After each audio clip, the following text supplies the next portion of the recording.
refúgio mediante a dor da morte. Isso, diz a filha dele no seu livro, trouxe para ela refúgio, fortaleza naquele momento. A ciência como religião, e na verdade cada um de nós coloca outros objetos no lugar de Deus e da religião verdadeira, e por isso problemas surgem, mas todos os seres humanos precisam de esperança, algum tipo de esperança. Esse é o instituto que ainda hoje faz experiências com criogenia. Obviamente, onde você tem buscado esperança? A sua esperança. Alguns têm esperança e expectativa na política, outros no futebol, outros na educação, outros... E veja, nenhum deles necessariamente é ruim por si só, na filosofia. São ruins quando substituem o lugar de Deus em nossa vida. Quando se torna a única fonte e a principal fonte de esperança. E aí surgem-se problemas a partir disso. Jesus, você e o juízo de Deus. Eu falei para o pessoal que minha tentativa de educá-los e me educar quanto a imagens e quadros, pinturas antigas que têm valor simbólico, é verdade, mas que são bonitas e devem ser apreciadas. O juízo de Jean Cousin foi replicado várias vezes. Eu vou tentar aproximar alguns elementos, preste atenção nos elementos. Esse quadro foi copiado posteriormente por um apreciador, Pierre de Jode I. Ele foi quem copiou posteriormente o mesmo quadro. Perceba os elementos quando se trata do juízo de Deus. Elementos em comum: a foice na mão. Lembrando o capítulo 14 e 15 de Apocalipse, o capítulo 15, em que o Senhor vem com uma foice para pegar os seus. Obviamente, os pés sobre o mundo. Perceba a semelhança. Os pés sobre o mundo, pois toda a autoridade está aos pés de Cristo. Você vai encontrar a cruz em alguns momentos, outros os mandamentos, a perspectiva um pouco diferente dos autores, mas interessante. Pouca diferença. 1594, 1615. Acho que vale a pena educar-nos quanto ao que tange ao conhecimento. Veja, a arte antigamente era uma arte cristã, a música antigamente era uma música cristã. Hoje é que as coisas são separadas, né? São diferentes. Por isso, eu devo ler para vocês uma porção. E como combinado, quem participou da escola sabatina comigo não pode comentar. Mas quem não participou tem toda a liberdade. Eu farei uma pergunta posterior a essa leitura. Em Daniel, no capítulo 7, é um texto muito importante, principalmente para os adventistas do sétimo dia. Capítulo 7, verso 9 a 14, diz assim: Continuei olhando até que foram postos uns tronos, e o ancião de dia se assentou. Sua veste era branca como a neve, e os cabelos da cabeça como a mais pura lã. O seu trono era como chamas de fogo, e suas rodas eram de fogo ardente. Um rio de fogo manava e saía diante dele. Milhares de milhares o serviam, e miríades de miríades estavam diante dele. Assentou-se o tribunal, e se abriram os livros. Então estive olhando por causa da voz das insolentes palavras que o chifre proferia. Estive olhando e vi que o animal foi morto, e o seu corpo desfeito e entregue para ser queimado. Quanto aos outros animais, foi-lhe dado o domínio, todavia foi-lhe dada a prolongação de vida por um tempo, por um prazo de um tempo e um tempo. Eu estava olhando nas minhas visões da noite, e eis que vinha com as nuvens do céu, um como o filho do homem, e dirigiu-se ao ancião de dias. Fizeram-se chegar até ele. Foi-lhe dado o domínio e a glória e o reino, para que os povos, nações e homens de todas as línguas o servissem. E o seu domínio é domínio eterno, que não passará, e o seu reino jamais será destruído. Interessante a visão, a maré, a visão, a grande visão, as visões que Daniel está vendo no conjunto de visões. Possivelmente o capítulo 2, 4 e 5 de Daniel estão, capítulo 2 e 4 estão relacionados, depois 7 em diante, ele está falando desse conjunto de visões, relacionando as ideias, mostrando isso de forma cronológica. A que momento da história se refere o texto de Daniel, capítulo 7, verso 9 a 14? Vou dar 3 opções, pode ser? Vocês me dizem qual a correta? Primeira opção: a visão se refere ao ano 31, quando Cristo ascendeu ao céu, e após 40 dias com os discípulos, 10 dias que os discípulos clamavam na terra, ele demora 10 dias para cruzar o lugar santo, diz Ellen White no livro de Atos das Nações, a versão inglesa, português cortaram. Ele cruza, e quando ele entra no lugar santíssimo no céu, ele é ungido, o santuário é ungido, e o óleo que escorre da barba do Senhor respinga na terra como chuva temporã. O Espírito Santo é derramado no Pentecostes, 50 dias após a Páscoa. Segunda opção, essa visão se refere, na verdade, não ao ano 31, mas se refere à volta de Jesus. O texto diz: o Filho do Homem vem com as nuvens do céu, semelhante ao que Jesus disse como viria o Filho do Homem. E opção número 3, ou a terceira opção, essa visão se refere ao início do juízo investigativo, que na verdade tem sido, juízo investigativo tem uma conotação negativa, então o juízo pré-advento de Jesus, em que ele verifica, em que ele santifica, em que ele confirma a salvação dos justos, daqueles que escolheram ao lado de Jesus, que confiam no seu sacrifício. Bom, votação, tudo na igreja é votado. Vamos começar a nossa votação. Opção número 1. Quem acha que é a opção número 1 no ano 31? Levante sua mão direita, por favor. Uma pessoa, ok. Duas pessoas, 3 pessoas. Opção número 2. Quem acha que foi ou que será a volta de Jesus? Levante sua mão. 1, 2, 3, 4 pessoas, 5 pessoas. Opção número 3.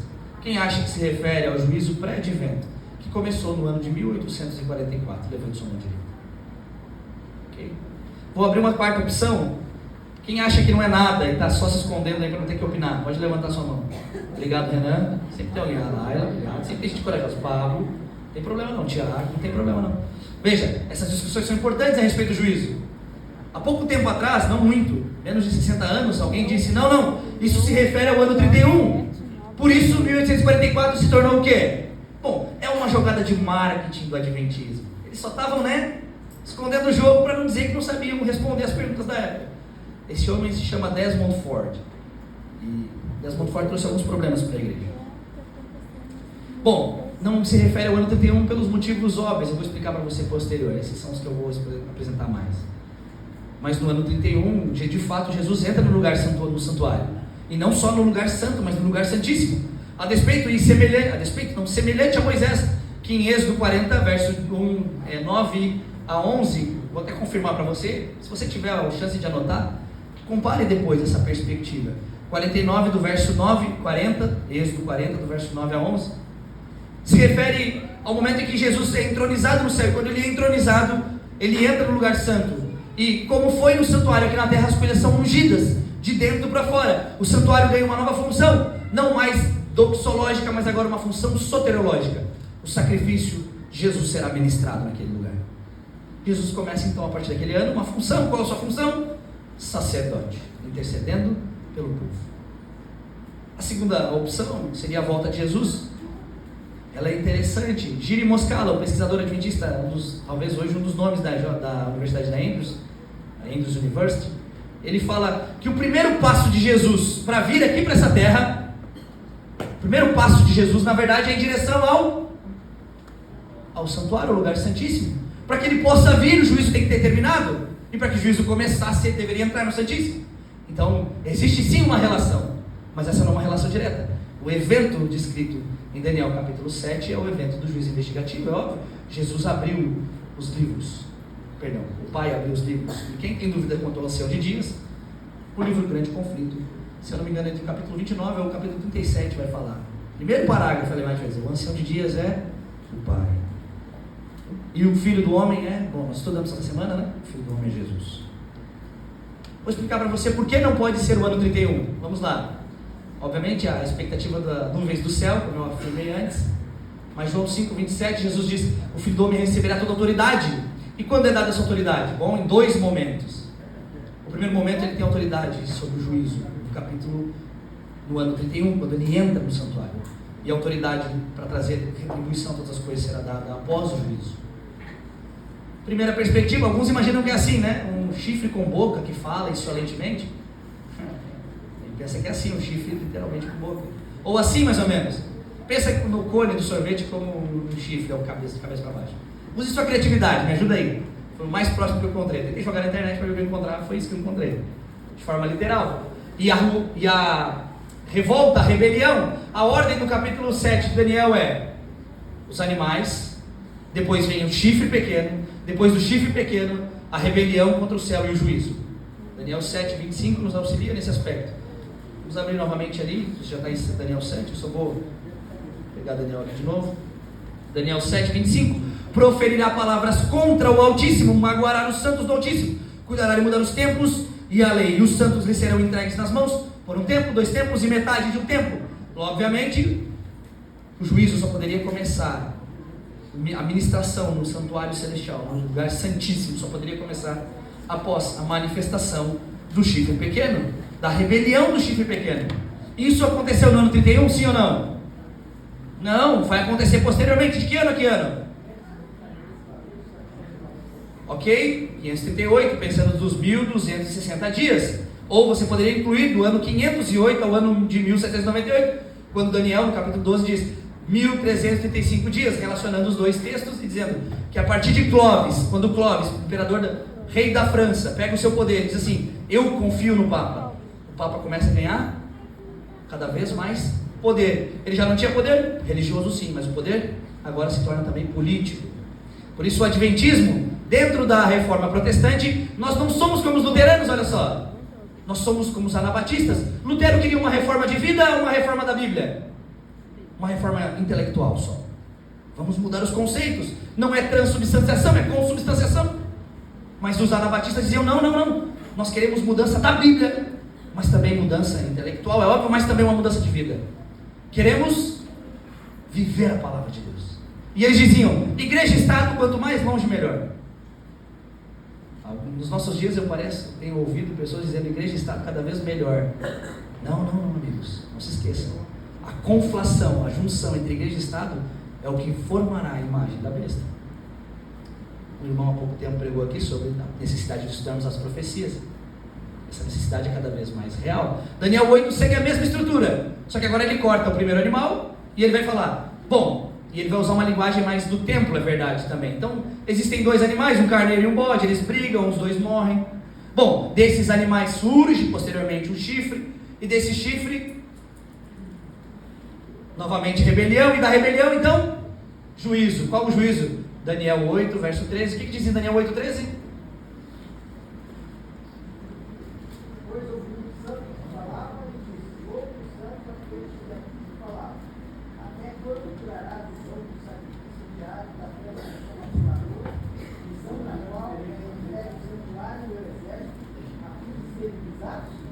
Verso 14. Até quanto tempo durará? Resposta ao problema. Veja, Daniel 7, a mesma ordem, juízo. Daniel 8, a mesma ordem, e o sacrifício, a relação de dias em que o santuário será purificado, relacionando obviamente a concepção de expiação. Mesma ordem. Meu tempo é curto, irmãos, mas de fato nós vivemos um tempo solene demais para a gente ficar só brincando, solene demais para a gente ficar se angustiando com as pequenas coisas da vida. Elas são angustiantes, é verdade, eu não estou diminuindo a dor, mas o que é a nossa dor para a eternidade? O que é a nossa dor diante do juízo de Deus? O que é a nossa dor comparada a Cristo Jesus? Não estou diminuindo a sua dor, eu sei que ela incomoda, que é ruim, mas eu ouço crente procurando agora só na Bíblia: eu quero respostas aos meus sentimentos, pastor, as minhas dores e tal, eu não estou bem, acordei triste hoje, como se fosse proibido acordar triste, e agora Jesus tem que dar uma injeção de estamina em mim. Toma um energético, usa um pouco de cafeína, para ver se anima, ou usa uma droga mais pesada talvez.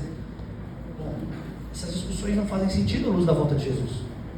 Essa é a prioridade, existe uma mensagem a ser pregada.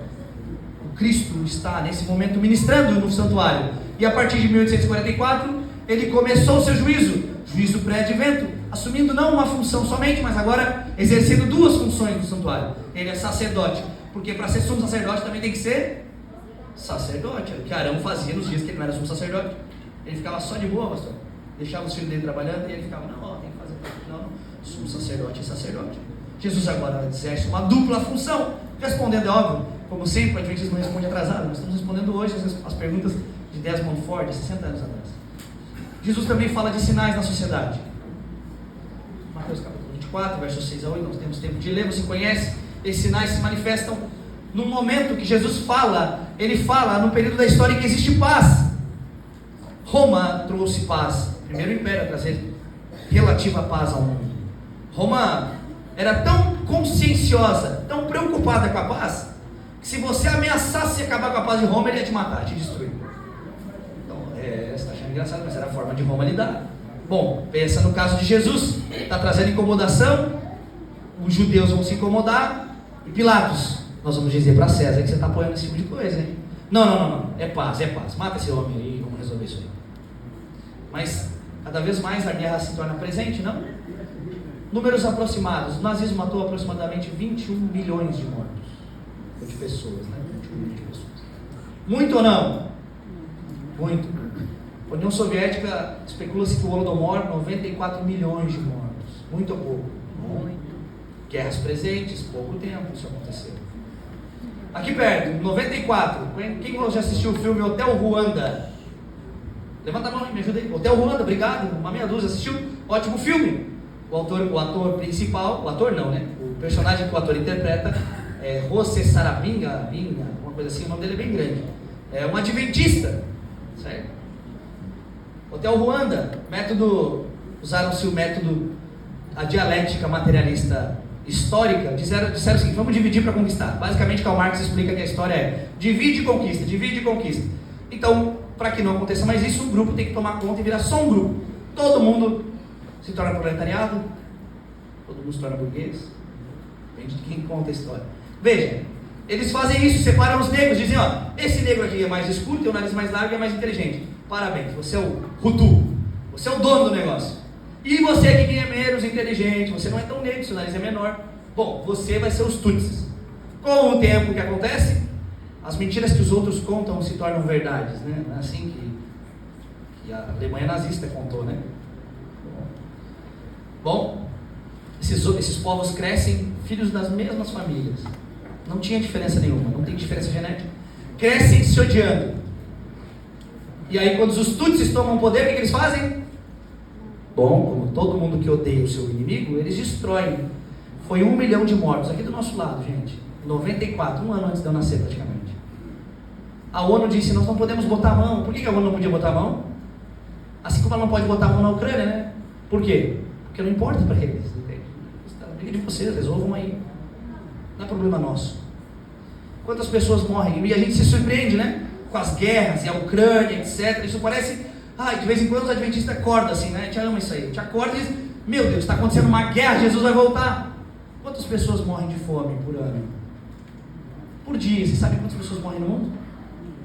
17 pessoas no mundo morrem de fome. Aqui no Brasil, pior então, vamos lá? Por saneamento básico, quantas crianças morrem por dia? Quase 2 crianças morrem por dia. Quase, porque é aproximado, né? São 600 crianças no ano de 2020 morreram. Porque não tinham esgoto, gente. Não tem água potável para beber. O mundo está cada vez melhor, né? Longe dos nossos umbigos, longe da nossa perspectiva. Os sinais estão aí. As coisas pioram e pioram. O homem não evolui. Na verdade, o homem regressa. Semana tivemos um acidente em Blumenau. Quarta-feira, um homem lunático, envolvido talvez em jogos ou não, ninguém sabe exatamente a história. Ele entra. Eu ia colocar o áudio do policial, o primeiro policial que entrou na escola. Mas achei que ia ser muito pesado para vocês pela manhã. Então eu resolvi não colocar, mas o policial desesperado, não sabia o que falar, não sabia o que dizer, não sabia o que pensar. Falei, como que alguém entra e faz isso? Matou 4 crianças pequenas numa creche, outras 5 saíram feridas. E os sinais da natureza? Vamos lá, a gente vai voltar agora para o Adventismo. Jesus e Mateus falam uma coisa e Lucas acrescenta mais um detalhezinho. Primeiro, por que nós dizemos, ou por que a gente, quando é que termina aqui, pastor? Só para me ajudar. Posso ir? Está acabando. Porque está acabando. Não sei se eu adianto muito ou paro. Vamos lá. Por que a gente diz que no dia 1º de novembro de 1755, o evento que aconteceu nessa data é tão importante para nós? Porque o terremoto de Lisboa é tão importante para o Adventismo? Não houveram outros terremotos na história, sim ou não? Sim.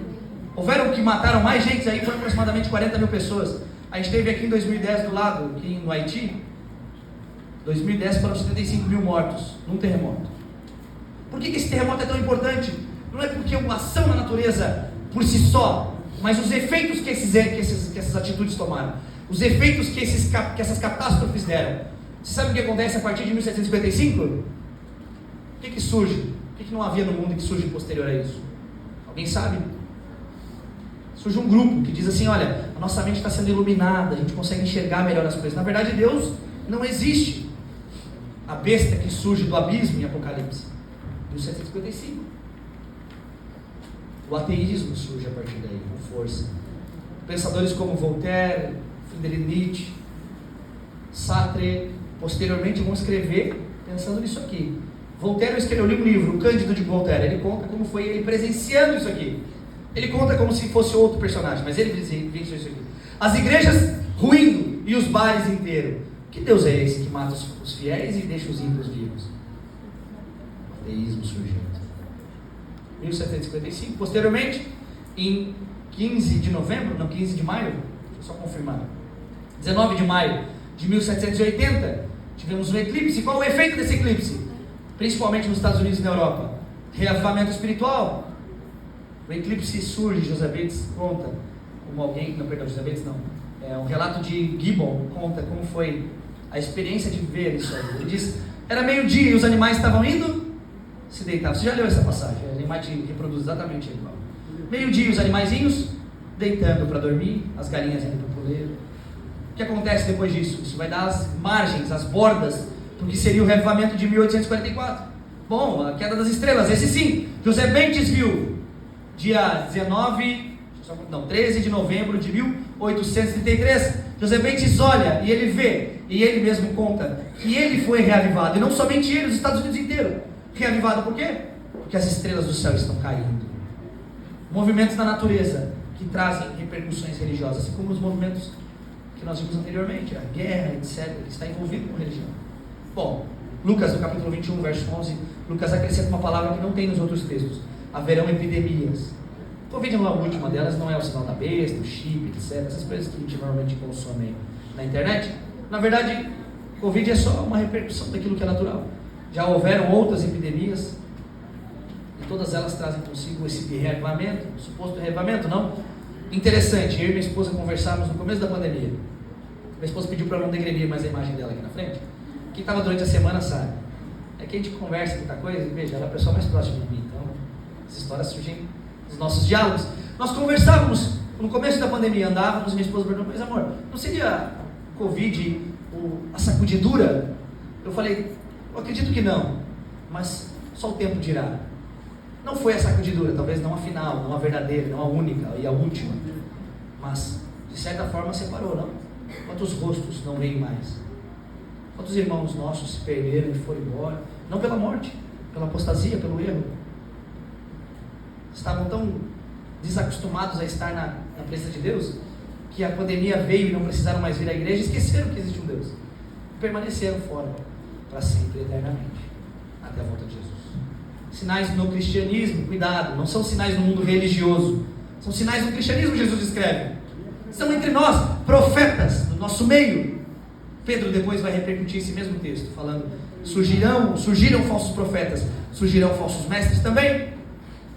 Homens que enganam por quê?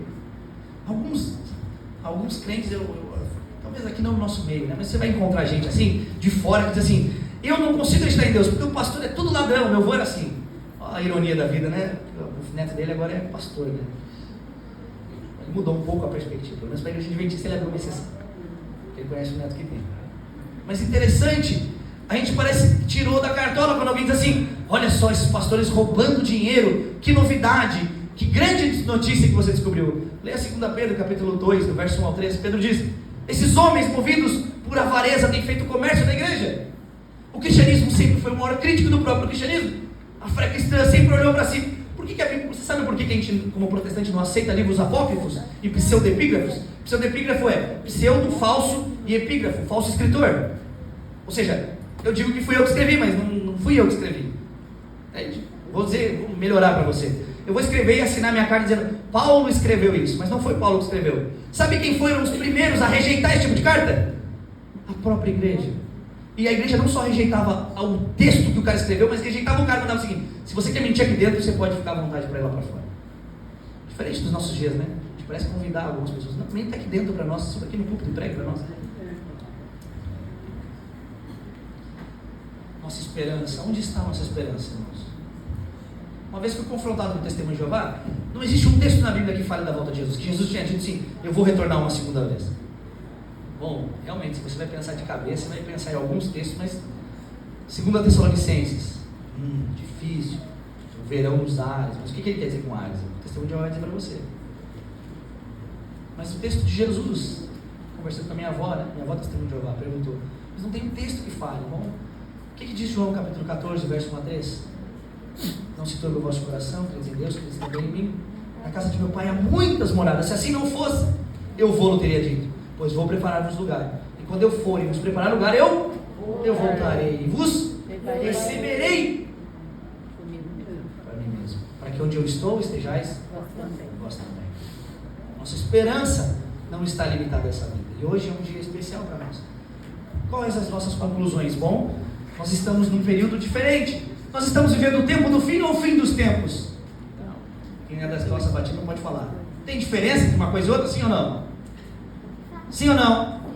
Sim, claro que tem. O fim dos tempos é quando tudo acaba e o tempo do fim é esse momento que eu e você vivemos a ansiedade, a expectativa. Jesus ainda não voltou. E a gente prega sábado após sábado, dia após dia, esperando, Senhor, quando será o último dia? O tempo do fim. Tempo angustioso, é verdade, mas tempos mais angustiosos virão. Tempo do fim. Conclusões? Vivemos nesse momento da história, aguardando a volta de Jesus. Jesus investiga, ele faz um juízo antes de vir, para saber quem é dele e quem não é. É simples, é em favor do justo, é em favor seu que o juiz existe, para que você não chegue no céu e descubra que tem um canalha do seu lado, ou que você é o canalha que entrou no céu para incomodar. Não, o juiz é para dizer, não só entrou aqui quem deveria estar aqui. Quem é que deveria estar? Aqueles que tiveram seu caráter transformado, não é verdade? Bom, isso é verdade, mas somente aqueles que têm um caráter transformado por crer em Jesus, não por quem mudou os hábitos de vida. Eu comia porco, agora eu como churrascado. Veja, estou dando um exemplo que é complexo, né? Vou dar um exemplo menor. Eu usava álcool e agora eu uso outro tipo de droga, que é aceitável. Bom, isso é uma transformação de Jesus no nosso coração, a necessidade dele. Os sinais têm se cumprido, dia após dia, há muito tempo já, a gente anunciou isso, né? 755, 780, 833, já há muito tempo, 1000 na frente de todos eles. Há muito tempo essas mensagens têm sido proclamadas. E a pergunta é, qual a nossa relação com isso? Bom, falamos sobre a Páscoa, hoje nós comemoramos a Páscoa, não a Páscoa de chocolate, não a morte de Jesus, mas o rito que Jesus estabeleceu. O rito posterior à Páscoa, ele diz, vocês não comemoram mais a Páscoa, vocês vão comemorar uma coisa comigo, toda vez, até que eu venha, vocês participarão dessa refeição. A Santa Ceia é um momento de contrição, irmãos, pelo menos nesse primeiro momento, eu acredito. Há divergências teológicas sobre isso, mas eu acho que é um momento que você deveria se lembrar o que Paulo disse, aqueles que comem sem pensar nos seus erros, comem para a própria condenação deles mesmos. Nós possamos agora verificar quais têm sido as nossas prioridades diante da volta de Jesus, diante das expectativas do Senhor para a nossa vida. Quais têm sido as nossas decisões e escolhas diárias? E ao participar desse rito, que você renove a sua aliança com o Senhor, que você jogue fora o pecado, o mal, o erro, o fermento do mal, e participe dos símbolos que demonstram a confiança que, assim como Jesus morreu e verteu seu sangue, e moída foi sua carne em meu lugar, assim também o será na volta dele. Se eu confiar, terei o mesmo destino, a ressurreição. Mesmo que eu morra, viverei. Pediram para informar que o lava-pé será